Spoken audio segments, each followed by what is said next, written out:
So J.D. Vance has sparked a whole new controversy, this time by calling the Chinese peasants. And I got to be honest with y'all, this one got past me, this story did, because there's just so much going on these days that it's absolutely hard to keep up with it all. And a lot of times, stories will go past me, and when I realize they're a couple of days old, I say to myself, well, there's a whole lot of great content creators out there. Just let Brian Tyler Cohen grab it, let Adam Mockler have that one. It's like there's so much going on that sometimes you just say to yourself, well, I'll just set this one out and keep moving for the next craziness that's coming our way. But this one here I didn't want to set out, even though it's a couple of days old, because I think this actually shows us exactly the type of person that J.D. Vance truly is. And I've seen a lot of the reactions to this story and the way that people are going about, painting J.D. Vance. Some of it's spot on and some of it's not. And I want to talk about what's not when it comes to this ridiculous comment from J.D. Vance. But for those of you who missed it, here is another one of his classic goofs. Take a look. During the first Trump administration, everybody said that Trump's tariffs were going to be inflationary back then. What actually happened? We had 1.5% inflation. We had the fastest growing economy in a generation, and we had the beginning of a manufacturing renaissance in the United States of America. Then, of course, we had 4 terrible years of the Biden administration. But I think it's useful for all of us to step back and ask ourselves, what has the globalist economy gotten the United States of America? And the answer is fundamentally it's based on 2 principles: incurring a huge amount of debt to buy things that other countries make for us. And to make it a little bit more crystal clear, we borrow money from Chinese peasants to buy the things those Chinese peasants manufacture. That is not a recipe for economic prosperity. It's not a recipe for low prices, and it's not a recipe for good jobs in the United States of America. For 40 years, we have gone down that pathway. We've seen closing factories. We've seen rising inflation. We've seen the cost of housing so high that most Americans can't afford to buy a home right now. President Trump is taking this economy in a different direction. He ran on that, he promised it, and now he's delivering. And yes, this is a big change. I'm not going to shy away from it, but we needed a big change, Lawrence. We cannot keep going down the Joe Biden globalist pathway where we have $2 trillion of peacetime debt and deficits. We have manufacturing disappearing. That is not working for Americans. We've got to take this country in a different direction. He is so pompous and so arrogant, and he tries so hard to be Donald Trump, and he fails miserably. Donald Trump is like your drunk uncle at the Thanksgiving dinner that had one too many drinks. You're like, oh man, damn, Uncle Donnie's at it again. Don't pay no attention to what he's saying. But J.D. Vance is that pompous cousin who comes in and says it with all the confidence in the world because he's living vicariously through the drunk uncle. Remember back when J.D. said that he was never a Trump guy? That was bullshit. He was always a Trump guy at heart.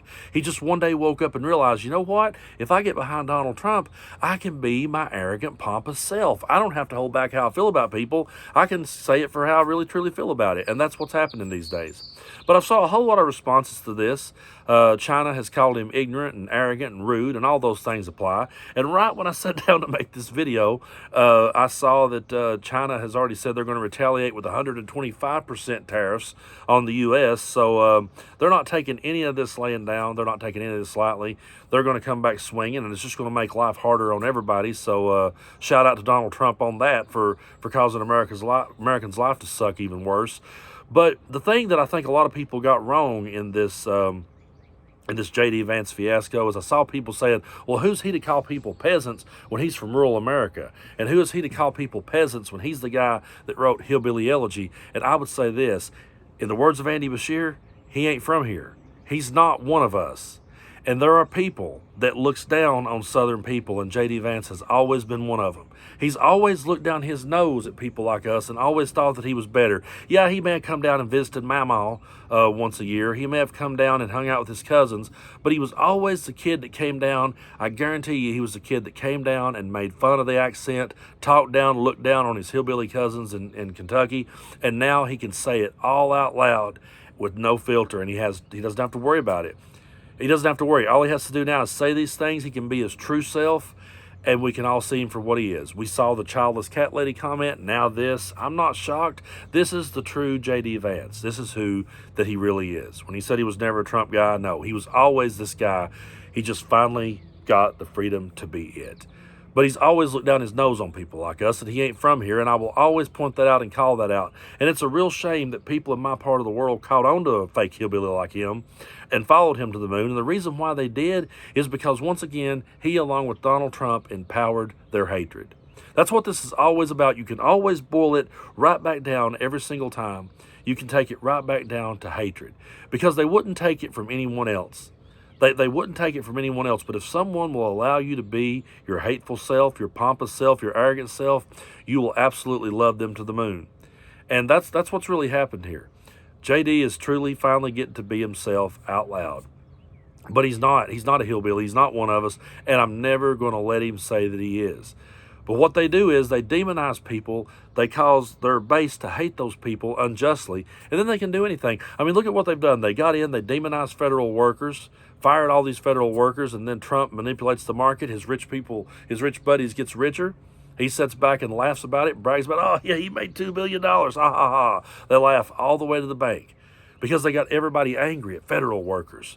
They get everybody angry at the media. Everything is fake news. And then that way, when they see newspapers kicked out of the Oval Office or media shut down, they can say, oh, well, they got what they deserve, because it's always about heaping hate. Before the election, I didn't hear anyone in MAGA have a problem with Canada. I didn't hear anyone talk about taking back the Panama Canal or renaming the Gulf of Mexico.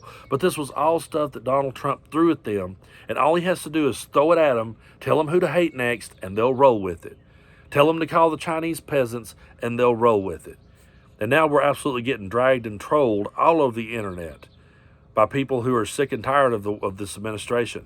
And they were sick and tired of it before it ever got started. So many of us were sick and tired of this administration before they ever took power again, because we knew what was coming. We knew it was going to be more of this. We knew that it was going to be more manipulation. We knew it was going to be more punching down. We knew it was going to be more hate being spewed and more arrogance and more pompousness just thrown out into the world. And why does the people get behind it? Because it's the WWE. It really is. And they love seeing Vance say stuff like this, and then they love seeing people like us react to it. They love seeing what China's reaction is going to be. But they're really not going to like what their reaction is going to be when it starts to hit their bank account. But then they'll just find a way to blame it on Democrats. We're never going to have that moment. I said this on one of my lives the other day. We're never going to have that moment where we say, sorry, I'm still getting over my sickness, where we say, I told you so, and they say, yeah, you got us on that one. This guy was a crook. That moment's never coming. They'll find a way in the end to blame this on Joe Biden, Kamala Harris, or the Democrats in some way. It's always going to be a Democrat's fault because the Democrats are the bad guy. But today, he called the Chinese peasants. Before that, it was childless cat ladies. You never know what it's going to be next. It's just whoever he decides to aim everyone's hatred, everyone's anger toward. So that way, when China retaliates, see, look at what China did to us. It's all about creating the biggest mess, the biggest storm that you can create, and then coming out and trying to take credit when you put it back together. It's so ridiculous and it's so cringe. And J.D. Vance is one of the worst. And that dude could one day be the president. And that's pretty damn depressing. It really is, because when you say to yourself, well, we got Trump. We're stuck with Trump for now. But then you look over and you see J.D. Vance. I just don't think, though, that J.D. Vance would ever be able to be the cult of personality like Trump. I don't think he has the charisma for it. I think he's just that pompous, arrogant cousin from up north that comes down south and belittles his southern cousins. That's who he is and will always be in my eyes.